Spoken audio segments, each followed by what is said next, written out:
The Montana sun beat down mercilessly on Silver Creek's dusty Main Street as Rebecca May Harrison stumbled under the weight of the heavy laundry basket. At 28, she looked older, her once bright auburn hair now dull and pulled back in a practical bun, her green eyes shadowed with exhaustion that seemed to seep into her very bones. "Mama, I'm hungry," whispered 6-year-old Emma, tugging at her mother's worn skirt. Behind her, 4-year-old twins Jake and Jesse clung to each other, their faces smudged with dirt, while baby Lucy fussed in the arms of 8-year-old Samuel, who was trying his best to be the man of the family. "I know, sweetheart," Becca whispered back, her voice hoarse from another sleepless night spent mending clothes by candlelight. "Just let Mama finish delivering these clothes and we'll have something to eat." It had been 8 months since the mine collapse that took her husband David's life, along with 12 other men. 8 months of watching their small savings disappear, of taking on any work she could find, of going to bed hungry so her children could eat. The bank notice crumpled in her pocket gave her 3 more days before they'd be thrown out of their tiny house. As she approached Mrs. Patterson's boarding house to deliver the freshly laundered linens, Becca felt the familiar dizziness that had been plaguing her for weeks. She hadn't eaten since yesterday morning, a piece of stale bread shared with baby Lucy, but there was no choice. The children came first. They always came first.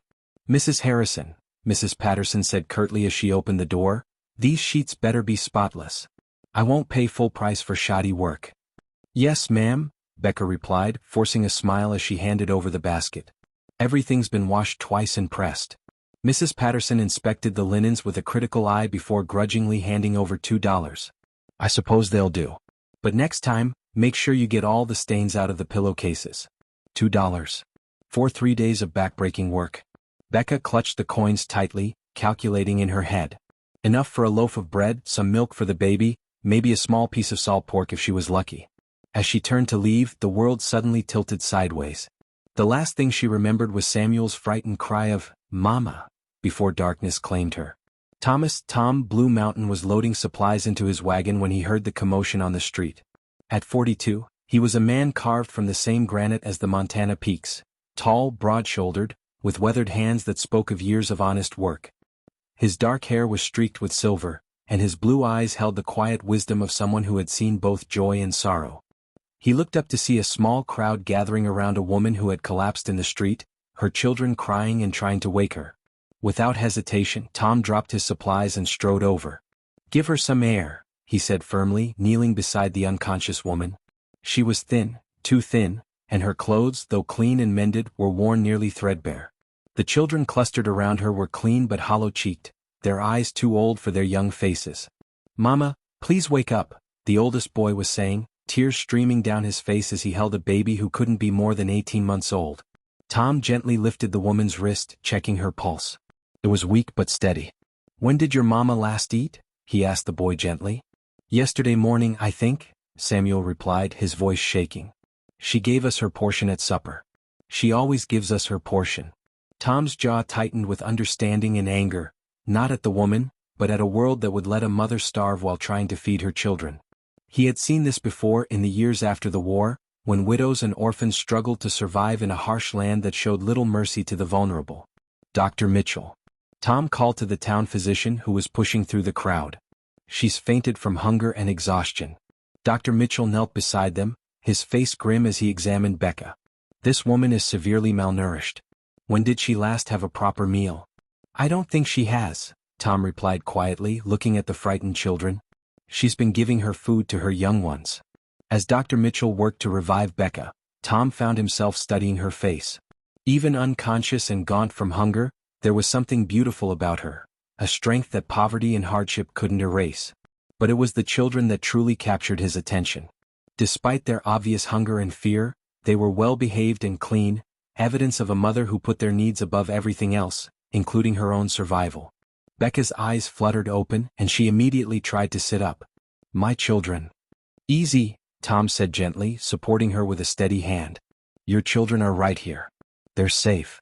She looked around wildly until she saw all 5 of her little ones gathered close, then sagged with relief. "I'm sorry," she whispered to the crowd. I haven't been sleeping well." Tom could see the pride in her eyes, the determination not to admit weakness even when she was literally dying on her feet. It reminded him of his late wife, Sarah, who had faced her final illness with the same quiet dignity. "Mrs. Tom prompted gently. Harrison. Rebecca Harrison. She struggled to stand, and Tom helped her to her feet, noting how light she felt, like a bird with hollow bones. Mrs. Harrison, I'm Tom Blue Mountain. I own the ranch up in the high country. He paused, making a decision that would change both their lives. I wonder if I might buy you and your children dinner at the hotel restaurant? Becca's cheeks flushed with embarrassment. That's very kind, Mr. Blue Mountain, but we couldn't possibly.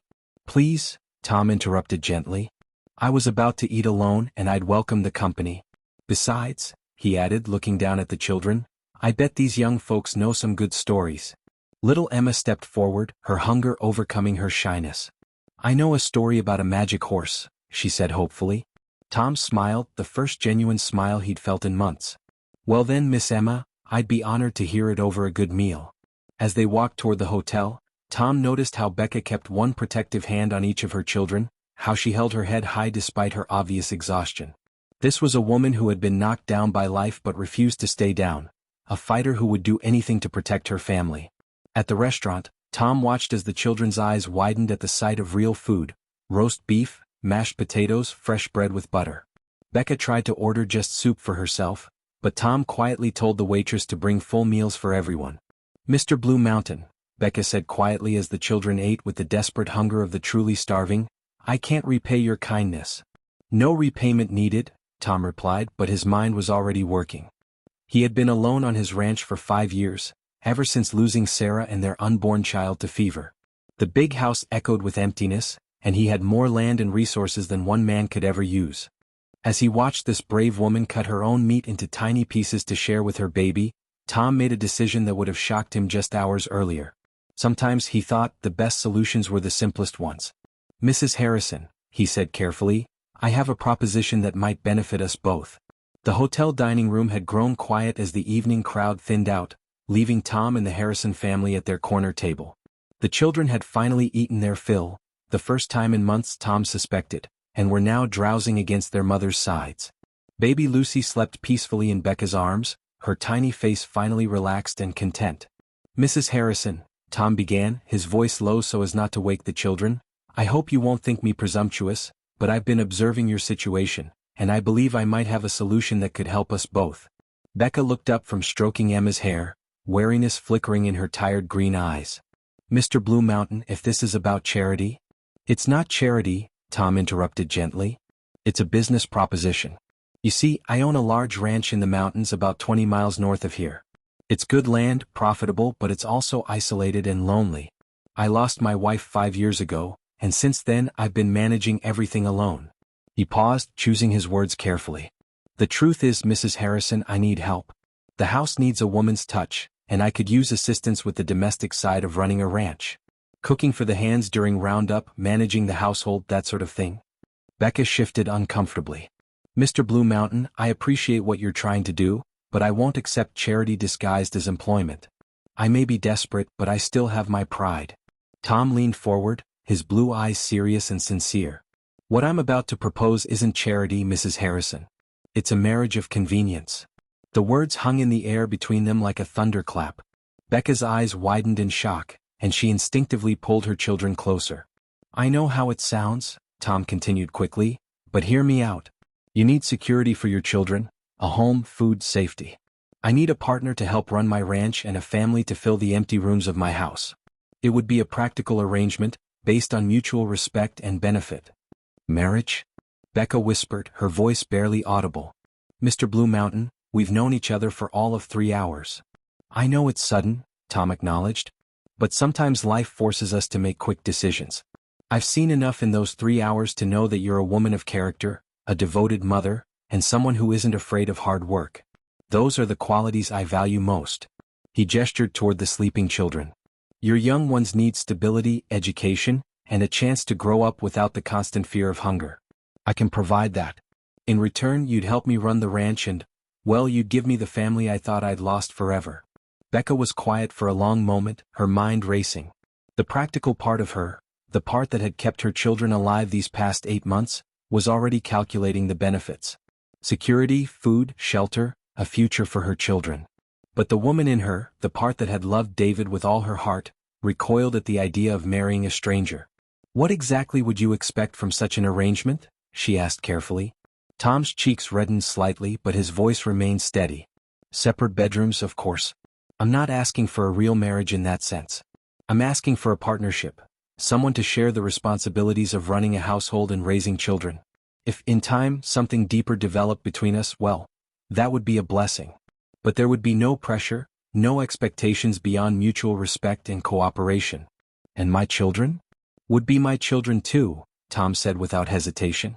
I'd adopt them legally, give them my name if you'd allow it. They'd have every advantage I could provide: education, opportunities, a secure future. Becca looked down at her sleeping babies, then around the restaurant where she could see the curious stares of other diners. Word of Tom's proposal would be all over Silver Creek by morning, she knew. The town would be scandalized, a wealthy rancher offering to marry the desperate widow with 5 children. People will talk, she said quietly. Let them talk, Tom replied firmly. I've never cared much for gossip and I won't start now. The only opinions that matter are yours and mine. Samuel stirred in his chair, and Becca gently smoothed his hair. Her eldest son had been trying so hard to be the man of the family, taking on responsibilities no 8-year-old should bear. The thought of giving him a real childhood, of seeing all her children grow up safe and fed and educated, made her heart ache with longing. Why? She asked suddenly. Why would you do this for strangers? Tom was quiet for a moment, his eyes distant. 5 years ago I had everything: a wife I loved, a child on the way, a future full of promise. When I lost them I thought my life was over. I've been existing, not living, ever since. He looked at her directly, his blue eyes honest and vulnerable. Today, watching you with your children, seeing your strength and devotion, it reminded me what it feels like to want something again. Not romantic love, I may never feel that again. But family, purpose, the chance to make a difference in someone's life. You'd be giving me as much as I'd be giving you. Becca felt tears prick her eyes. This man, this stranger, was offering her everything she'd prayed for during those long, desperate nights. But it felt too good to be true, too much like a fairy tale. I need time to think, she said finally. Of course, Tom replied. But Mrs. Harrison, I should mention, I heard about your situation from Dr. Mitchell. You have 3 days before the bank forecloses on your house. If you're going to consider my offer, we'd need to act quickly. The reminder of her desperate circumstances hit Becca like a physical blow. 3 days. 3 days before she and her children would be homeless, with winter approaching and no prospects for work. If I agreed, she said slowly, when would this arrangement take place? Tomorrow if you're willing. Judge Morrison could perform the ceremony, and we could be at the ranch by evening. Your children would have warm beds and full bellies by nightfall. The promise of immediate security for her babies was almost overwhelming. Becca closed her eyes, trying to think clearly through her exhaustion and desperation. I need to speak with my children, she said finally. Samuel is old enough to understand, and I won't make this decision without considering their feelings. Tom nodded approvingly. A good mother always puts her children first. Take tonight to think it over. I'll be staying at the hotel. If you decide to accept my proposal, meet me at Judge Morrison's office at 10 o'clock tomorrow morning. As they prepared to leave the restaurant, Tom quietly settled the bill and then knelt down to Samuel's level. Son, he said gently, you've been taking good care of your mama and your brothers and sisters. That's the mark of a fine young man. Samuel straightened with pride at being called a young man. I promised Papa I'd look after them. And you've done a wonderful job, Tom replied seriously. But maybe it's time to let someone help you with that responsibility. What do you think? Samuel looked up at his mother, then back at Tom. Are you going to take care of Mama too? If she'll let me, Tom said simply. I'd be honored to take care of all of you.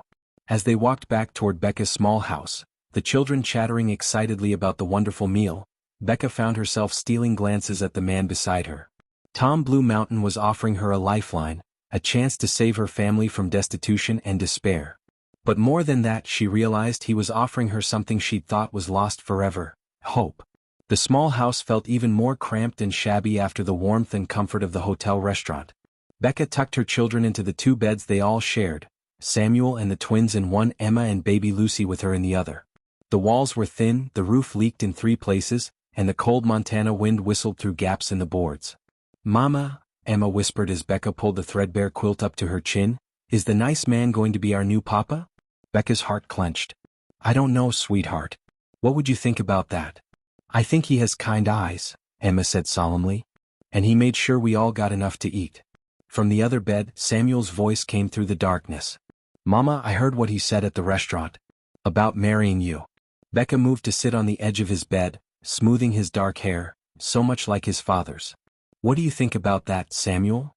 The 8-year-old was quiet for a long moment. I think Papa would want us to be safe and happy. And I think I'm tired of being scared all the time. The simple honesty of his words brought tears to Becca's eyes. Her brave little boy had been carrying the weight of the world on his shoulders, trying to be the man of the family when he should have been playing with toys and learning to read. Mr. Blue Mountain seems like a good man, Samuel continued. And he said he'd take care of all of us. I think we should say yes, Mama. After the children finally fell asleep, Becca sat at her small kitchen table with a cup of weak tea, staring at the bank notice that would seal their fate in 3 days. The numbers blurred through her tears as she thought about Tom's incredible offer. Marriage to a stranger. It went against everything she'd been taught about love and courtship and the proper way to build a family. But then again, nothing about her life had been proper since David's death. She'd been forced to make impossible choices, to swallow her pride and accept work that left her exhausted and broken. What Tom was offering wasn't love, he'd been honest about that. But it was respect, security, and a chance for her children to have the life they deserved. And perhaps, she thought, respect and mutual care were better foundations for a marriage than the passionate love she'd shared with David, which had left her so devastated when it was torn away. The next morning dawned clear and cold. Becca dressed carefully in her one good dress, the blue wool she'd worn to her wedding with David 8 years ago. It was faded now and let out at the seams to accommodate 5 pregnancies, but it was still respectable. She gathered her children and walked slowly toward the center of town, her heart pounding with each step. People stared as they passed, whispers following in their wake. Word of Tom's proposal had indeed spread through Silver Creek like wildfire. There goes the Harrison widow, she heard Mrs. Patterson say to her companion. Shameless, if you ask me, accepting charity from that mountain man. 5 children and no prospects, the other woman replied. I suppose she had no choice. Becca lifted her chin and kept walking. Let them talk. She was doing what was best for her family, and that was all that mattered. Judge Morrison's office was in the courthouse, a modest building that served the small mountain community. As Becca approached with her children, she saw Tom waiting on the steps. He was dressed in his best suit, a well-tailored black wool that emphasized his tall, powerful frame. His dark hair was neatly combed and he held his hat in his hands. When he saw them coming, his face lit up with what looked like genuine relief and happiness. Mrs. Harrison, he said, stepping forward to meet them. I wasn't sure you'd come. I gave you my word I'd consider your proposal, Becca replied, her voice steadier than she felt. And I have. Tom knelt down to the children's level, his expression serious and kind. Before your mama gives me her answer, I want to make sure you all understand what's happening. If she agrees to marry me, you'll all come to live on my ranch. It's a big place with lots of room to run and play, and there are horses and cattle and wide open spaces. Emma's eyes grew round with excitement. Real horses. Real horses, Tom confirmed with a smile. And I'll teach you all to ride if you'd like. What about school? Samuel asked practically. There's a schoolhouse about 5 miles from the ranch and I'll make sure you get there every day. Education is important. Tom looked at each child in turn. I want you to know that if your mama says yes, I'll do my best to be a good father to all of you. I'll never try to replace your real papa, but I'll love you and protect you as if you were my own. The twins, Jake and Jesse, had been hanging back shyly, but now Jake stepped forward. Will you read us stories? Every night if you want, Tom promised. Becca watched this exchange with growing amazement. This man, this stranger, was speaking to her children with genuine affection and respect. He wasn't just offering them a home, he was offering them a father. Mr. Blue Mountain, she said quietly, I've made my decision. Tom rose to his feet, his blue eyes searching her face. And? Yes, Becca said, her voice growing stronger with each word. Yes, I'll marry you. For my children's sake and for my own. The smile that spread across Tom's face was like sunrise after a long, dark night. You've made me the happiest man in Montana, Mrs. Harrison. The ceremony was simple and brief. Judge Morrison, a kindly man who had known Becca since she'd arrived in Silver Creek as a young bride, performed the service with dignity and warmth. Dr. Mitchell and his wife served as witnesses, and the children stood in a solemn row, watching as their mother became Mrs. Thomas Blue Mountain. When Judge Morrison pronounced them husband and wife, Tom gently kissed Becca's cheek, a chaste, respectful gesture that somehow felt more meaningful than passion might have. "Welcome to the family," he whispered to her, then turned to the children. "Welcome home, kids." As they left the courthouse, Becca felt as though she were walking into a dream. The wagon Tom had brought was large and comfortable, with warm blankets for the children and supplies for their journey to the ranch. Her few possessions, mostly the children's clothes and a handful of precious books, fit easily in the back. "Are you ready?" Tom asked as he helped her onto the wagon seat. Becca looked back at Silver Creek, at the small house where she'd struggled and suffered and nearly died trying to keep her family together. Then she looked at her children, already chattering excitedly about their new adventure, and at the man beside her who had offered them all a second chance. "Yes," she said firmly. "I'm ready." As the wagon rolled out of town toward the mountains, Becca felt something she hadn't experienced in months: hope. She didn't know what the future would bring, but for the first time since David's death, she believed it might be something good. Behind them, Silver Creek grew smaller and smaller until it disappeared entirely, taking with it the desperate widow Rebecca Harrison.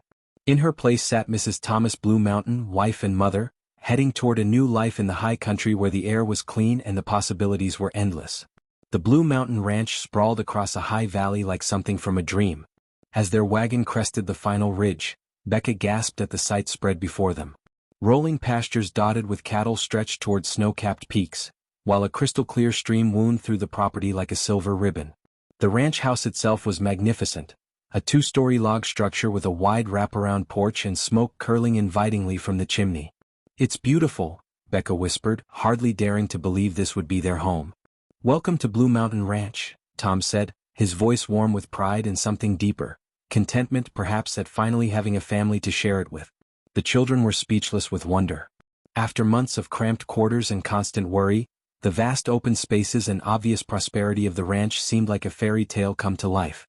As they approached the house, a weathered cowboy emerged from the barn, his face breaking into a grin when he saw Tom. "Boss," the man called out, jogging over to the wagon. "Didn't expect you back so soon." "Jake," Tom said, climbing down from the wagon, "I'd like you to meet my wife Rebecca and our children." Jake's eyes widened in surprise, but his expression quickly shifted to one of genuine pleasure. "Well, I'll be damned, excuse me ma'am, I mean congratulations. It's about time this old place had a family in it again." Over the next hour, Becca met the rest of Tom's small crew, 5 good men who had worked for him for years and who welcomed her and the children with surprising warmth. It was clear that Tom was not just their employer but their friend, and they were genuinely happy to see him married again. "Mrs. Blue Mountain," said Cookie, the ranch cook, "I've been trying to keep that man fed for 5 years, but he's been wasting away without a woman's touch. You're an answer to prayer." As Tom showed them through the house, Becca felt overwhelmed by its size and comfort. There were 6 bedrooms, a large kitchen with a modern stove, a parlor with built-in bookshelves, and even a bathroom with running water. Luxuries she'd never dreamed of having. "The children can each have their own room," Tom explained, "though I suspect they might want to share for a while until they get used to the place." "Our own rooms?" Samuel asked in amazement. "Really?" "Really," Tom confirmed. "And there's a room that could serve as a schoolroom too, for when the weather's too bad to make the trip to town." That evening, as they sat down to their first dinner as a family, Becca felt as though she were living someone else's life.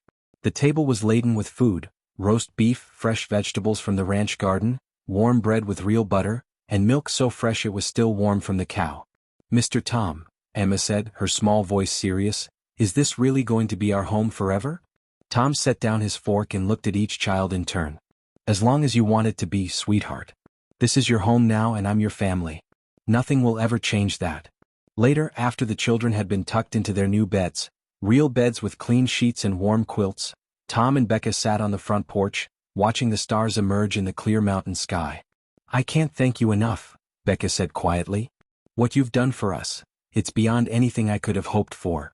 "You don't need to thank me," Tom replied. "If anything, I should be thanking you.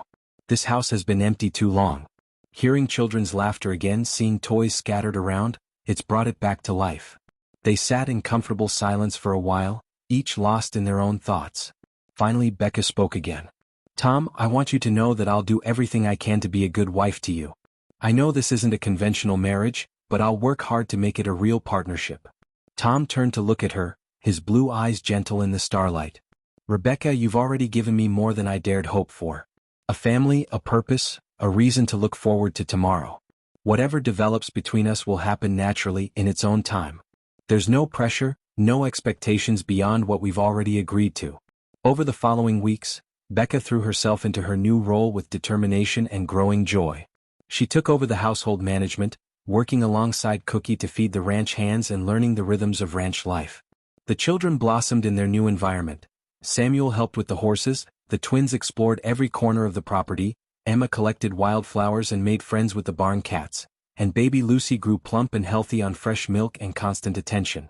Tom was patient and kind with all of them, never pushing but always available when they needed him. He taught Samuel to rope and ride, helped the twins build a treehouse, read bedtime stories to Emma, and bounced Lucy on his knee until she giggled with delight. One evening, about a month after their arrival, Becca was mending clothes on the porch when Tom joined her, carrying 2 cups of coffee. "The children seem happy," he observed, settling into the chair beside her. "They are," Becca agreed. "Happier than I've seen them since their father died. You've been wonderful with them, Tom. They're starting to see you as their real father." "And how do you see me?" Tom asked quietly. Becca set down her sewing and looked at him, really looked at him. Over the past month, she'd watched this man care for her children with genuine love, work tirelessly to provide for their family, and treat her with unfailing respect and kindness. Somewhere along the way, her gratitude had begun to transform into something deeper. "I see you as my husband," she said simply. "Not just in name but in truth. You've given us everything, Tom, security, love, a home. And I've come to care for you more than I thought possible." Tom's face lit up with hope and joy. "Rebecca, I've been falling in love with you since the day we met. Not just with your strength and courage but with your kindness, your laugh, the way you sing while you work. I didn't dare hope you might feel the same." "I do," Becca whispered, her heart full to overflowing. "I love you, Tom Blue Mountain. Not because you saved us but because of who you are, the man who sees the best in everyone, who loves my children as his own, who makes me feel valued and cherished." When Tom kissed her this time, it wasn't the chaste peck of their wedding day. It was the kiss of a man who had found his heart's desire and a woman who had discovered that love could bloom again, even in the most unlikely circumstances. 6 months later, as spring painted the mountain meadows with wildflowers, the Blue Mountain Ranch hosted its first real celebration. Tom had officially adopted all 5 children, and they were throwing a party to mark the occasion. The whole community came, neighbors from miles around, the ranch hands and their families, even some folks from Silver Creek who had made the journey to see the widow who had found her fairy tale ending. As Becca watched her children playing with their friends, their faces bright with happiness and security, she felt a deep sense of gratitude for the journey that had brought them here. The desperate woman who had collapsed in Silver Creek's main street seemed like a stranger now. "Any regrets?" Tom asked, slipping his arms around her waist as they watched their family. "Only one," Becca replied, leaning back against his solid warmth. "What's that?" "That I waited so long to say yes," she said, turning in his arms to smile at the man who had given her everything she'd never dared dream of. "I love you, Thomas Blue Mountain." "And I love you, Rebecca Blue Mountain," he replied, kissing her forehead. "Forever and always." As the sun set behind the mountains, painting the sky in shades of gold and pink, the Blue Mountain family stood together on their porch, complete and content. What had begun as a marriage of convenience had become something far more precious. A love story built on respect, kindness, and the unshakable foundation of family. In the distance, a meadowlark sang its evening song, and the sound carried across the valley like a promise of all the beautiful tomorrows yet to come.